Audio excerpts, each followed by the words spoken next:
Pero, o sea, ¿su cifra basal de plaquetas cuál es? ¿Y el grado de sangrado que tienen?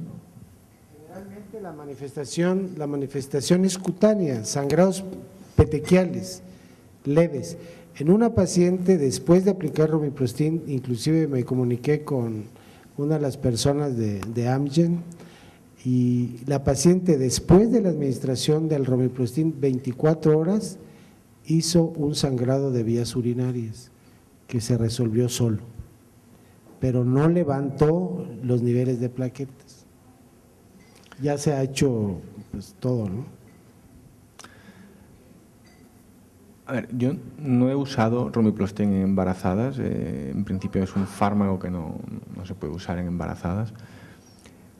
Es un gran problema la paciente embarazada que no responde a corticoides inmunoglobulinas, y en estos casos la recomendación es valorar la esplenectomía si el paciente es de muy alto riesgo. Por eso es muy importante el grado de sangrado que tenga. Sí, se recomienda en el segundo trimestre, creo recordar. En cuanto a las embarazadas, la información disponible es que aumenta también las plaquetas en el producto, de manera que sí sería un riesgo. Y yo creo que, yo recuerdo que cuando estuvimos en Veracruz también planteaste este asunto, y pues eso te está llamando la atención porque el embarazo continúa. Yo lo que he tenido oportunidad de observar en trombocitopenias o en embarazo, les doy dosis altas de prednisona o gamma globulina una semana o 2 semanas antes del parto, y generalmente no hay problema. ¿Cómo? No, pero yo lo que he estado usando actualmente son dosis bajas de esteroides, las tengo con 15, 20 miligramos y aplicándoles el romiplostim, es lo que he estado haciendo, pero la verdad la respuesta es muy pobre, no eleva pues el nivel de plaquetas, y cuando se hace el frotis y haces la cuenta de plaquetas, las plaquetas no sobrepasan. Pero tienen 50.000, me has dicho. 3 o 4 plaquetas por campo, y cuando se hace cuantitativamente, 60, 70.000 hasta 80.000 plaquetas. ¿Con 60.000 plaquetas? Sí. Perfecta. Puede hacer cualquier tipo de parto. Cualquier tipo de parto. Eso lo sé. El que no lo sabe es el ginecólogo, ya. Eso es el problema. No,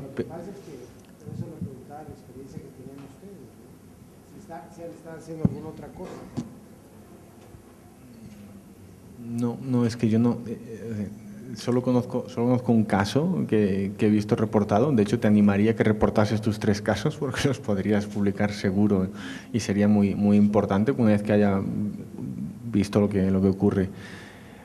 Y el caso que yo conozco no hubo problemas, pero es excepcional, no hay datos. Y si has contactado con Amgen y ellos no tienen datos, nosotros, yo menos, vamos. Hacer la pregunta por si alguien, además, están acá, tiene experiencia, ¿cómo aprobar? ¿Alguien de los que está acá tiene experiencia en embarazo? ¿Una mano? Las pacientes que tenemos nosotros de púrpura trombocitopénica inmune, no hay recursos en el hospital para darles inmunoglobulina, entonces como las hemos estado manejando, que hasta ahora en la experiencia del hospital han sido más de 100 casos. Si tienen más de 60.000 plaquetas, la indicación de la finalización del embarazo es obstétrica, o sea, puede ser parto o cesárea, y en algunas pacientes, aunque no esté indicado, se les transfunde una aféresis plaquetaria previa al bloqueo cuando es cesárea, y hasta ahora no hemos tenido ninguna paciente con complicación. ¿Han usado ROGAM en alguna paciente? Sí, en algunos pacientes hemos usado ROGAM, algunas con respuesta, y en alguna paciente se le llegó a hacer esplenectomía durante laparoscópica en el segundo trimestre y otra durante la cesárea. Gracias. ¿Alguna otra pregunta? Tenemos una pregunta de este lado. Sí. Como hemos visto y usted lo ha mencionado, pues prácticamente todos los medicamentos que usamos tienen efectos secundarios severos, y estos últimos pues son caros, como mencionaba el doctor Gutiérrez. Hay otro método que yo creo que ha estado subutilizado y que tiene buen resultado y además es barato, el uso de eritrocitos opsonizados con anti-RH. En el reciente congreso que acabamos de asistir a Uruguay, el doctor Ruiz Argüelles hacía hincapié en que da muy buenos resultados. No sé si tengan ustedes alguna experiencia y que si usted lo recomendaría como otra opción en el tratamiento. Experiencia personal ninguna, conocimiento de los mismos datos que estás explicando, y recomendarlo.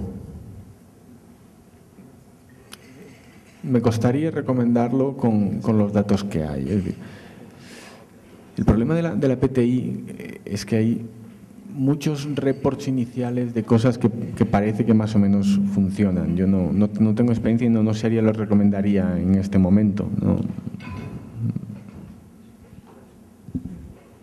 Gaby. Yo creo que el doctor Jim Bussell tiene experiencia de muchísimos años con ROGAM, tanto en niños como en adultos, con respuestas similares a lo que ves con gamma globulina intravenosa, y es muchísimo más barato.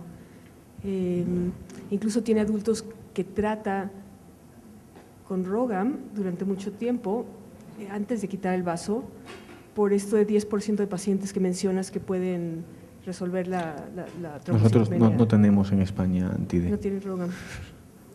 Gaby. Otra pregunta acá, del Gaby, doctor. Perdón. es que hay varias preguntas que yo le quiero dar foro a los que están en internet.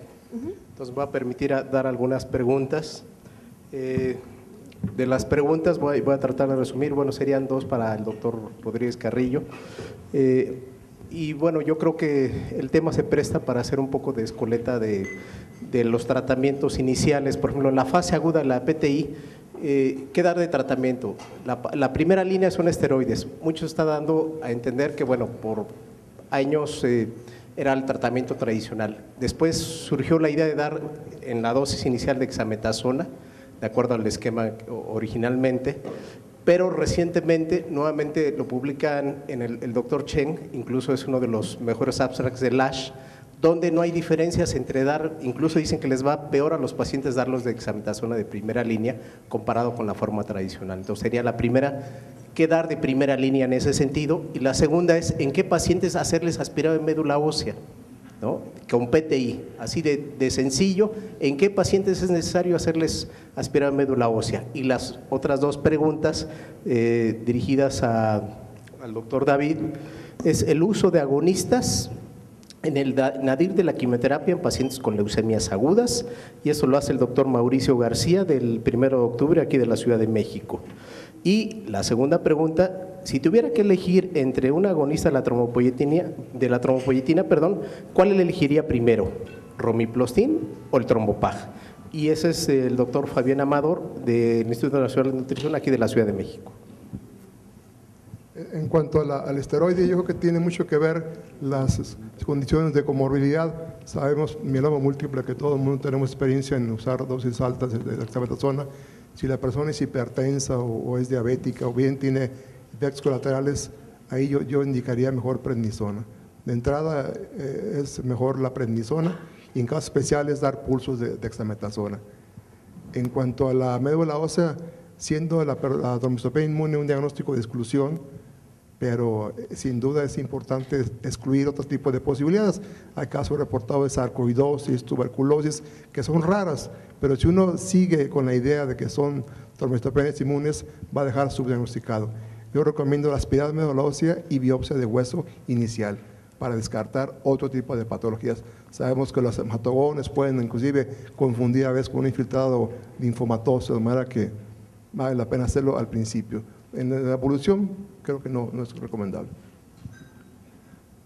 Nosotros, un comentario primero a lo de la médula ósea. Las recomendaciones que nosotros hacemos en la guía, que son las mismas que básicamente que las americanas, es aspirado de médula ósea solamente en pacientes por encima de 60 o 65 años y antes de una segunda línea terapéutica, siempre que sea una trombopenia aislada, obviamente, ¿no? Porque la mayor parte de las entidades que pueden sarcoidosis, mielodisplasia, whatever, ¿no? TBC, todo.